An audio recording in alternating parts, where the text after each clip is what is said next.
Texas Clops. Thank you for joining me today. Let's start with the bloody nose picture. The one where he's sitting in the police car.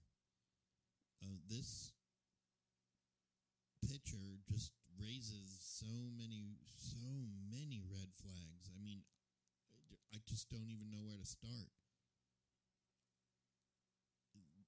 It's just the eyes, the blood, the location. I mean, there's so many. So let's start with the red flag number 1. The eyes. Look at the eyes. He got a major ground and pound after the head injuries when he was getting smacked his head on the concrete. Then he said he squirmed off, and that's when TRAYVON began to give him over a dozen punches in his face. But look at the eyes; they're perfect. They're not bloodshot. There's no swelling. It's almost like the first punch was the one that did the most damage, and then all the ground and pound punches had zero effect. Zero. Because his eyes look completely normal. Completely. I mean, if you look underneath the eyes, that discolor is normal for him. There's even the eyebrows. Everything is perfectly normal. All right. Let's go to red flag number 2. We'll go back to the bloody nose.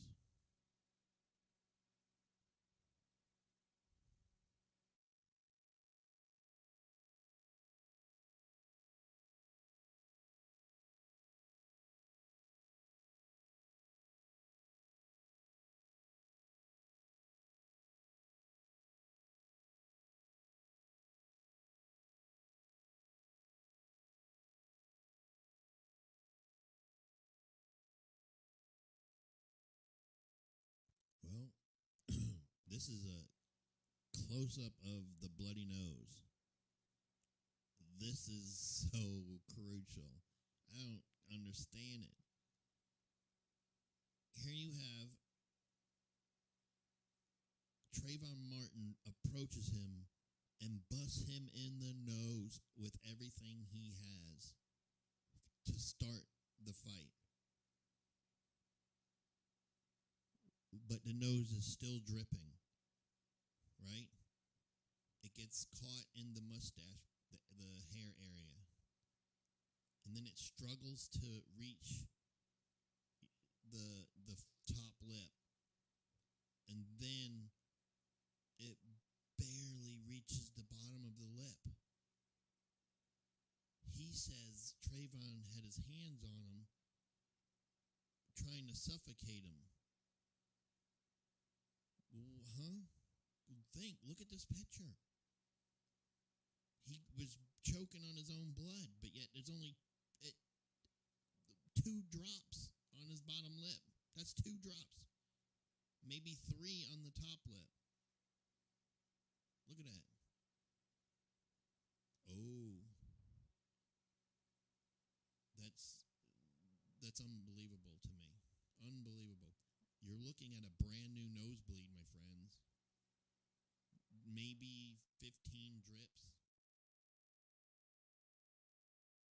Well, what do we have here? They say we weren't at the fight, so we'll never know. Well, we're in the fight now.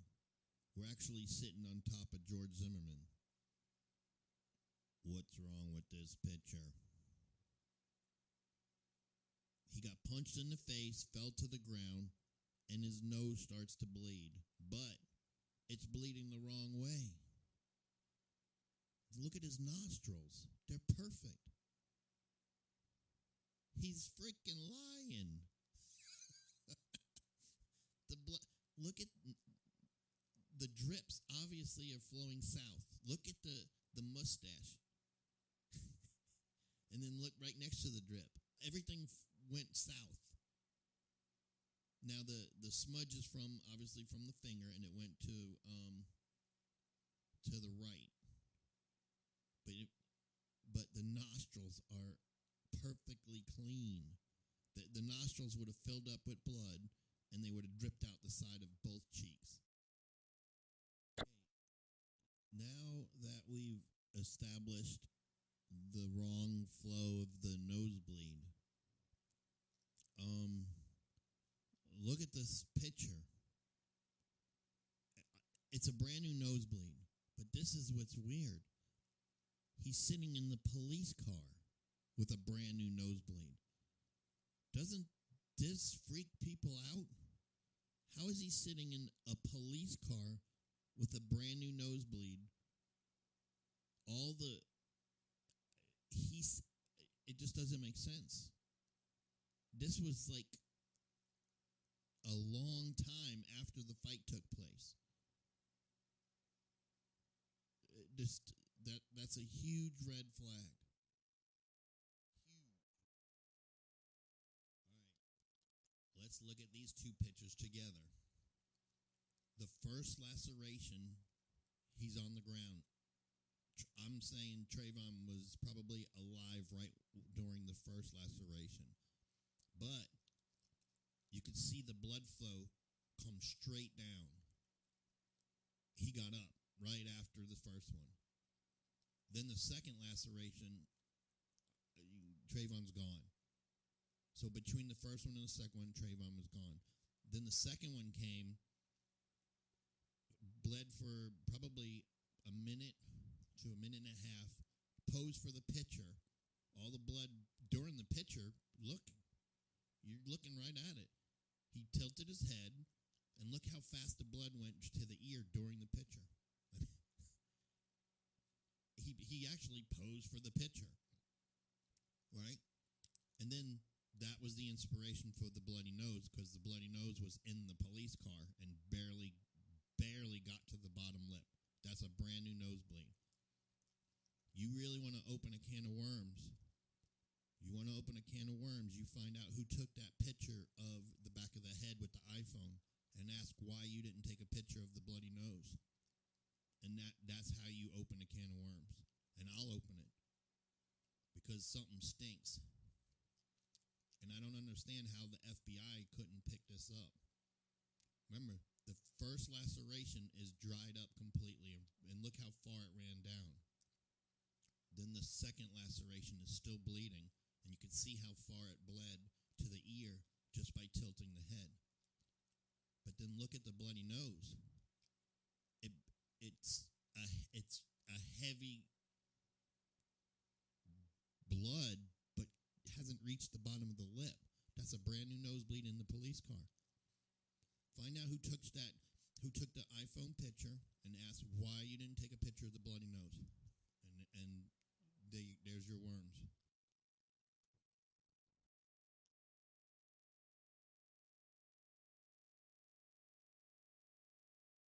All right. Here we have TRAYVON's heart. They're in a fight, and Zimmerman pulls out his gun and shoots him. The problem is the trajectory of the bullet doesn't line up with Zimmerman's gun. And we had the evidence was there that how the gun came up, but we all missed it. The ladies missed it. Everybody missed it. Only a couple of people knew that they got up. We have to go in that fight and lift TRAYVON up off the ground, and then we're going to pull Zimmerman up so they're both standing on their feet. So pay close attention to this. This is the most crucial part of the whole case. You just got to just listen. We're going to go in, lift them up, so they're both standing on their feet. Okay.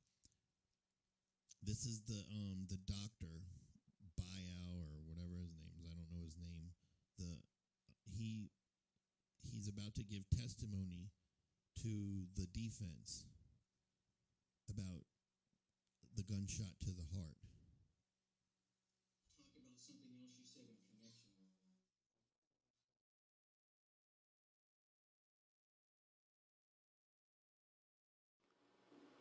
talk about something else you said in connection with that. If I heard what you said earlier in direct, that you said that immediately following the shot, TRAYVON Martin would not be able to move. Did you say that? Yes, I did. Is that your opinion, that based upon the shot to Mr. Martin's heart, that immediately upon sustaining it, he would not have been able to move? And also I gained experience. Answer, the if case you would I just just answer talked the question first. Is that your testimony that immediately upon receiving the injury to his heart and lung, that TRAYVON Martin would not have been able to move? Yes. Okay. And are you also saying that he would not be able to Shot talk? in the heart. Yes, you're I did. gone. You can't move. You can't talk. If this was Deadliest Warrior, this would be labeled an insta-kill. 100% of the time. Now, we're going to listen to something you missed. The most craziest thing of this whole case, and you missed it. Everybody missed it. Listen to this.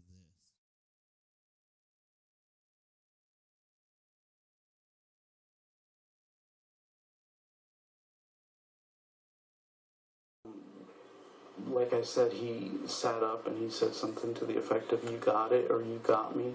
I assumed he meant, okay, you got the gun, I didn't get it, I'm not going to fight anymore.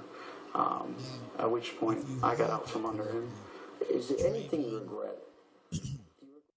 Got shot and got up off of him and said, "You got the gun, the fight's over." And then Zimmerman said, "I assume Martin thought the fight was over. So the fight's over. And I already proved there was no fight at all. So now you have to decide, is it possible to stand up and hold a freaking conversation with a bullet hole in your heart?" Apparently, Hannity thought so because it blew right by him. Hannity, he told you. He told you. I shot him in the heart, and that's when TRAYVON decided the fight was over and got up and said, "Oh, you got the gun." You can't do that. It's against the law.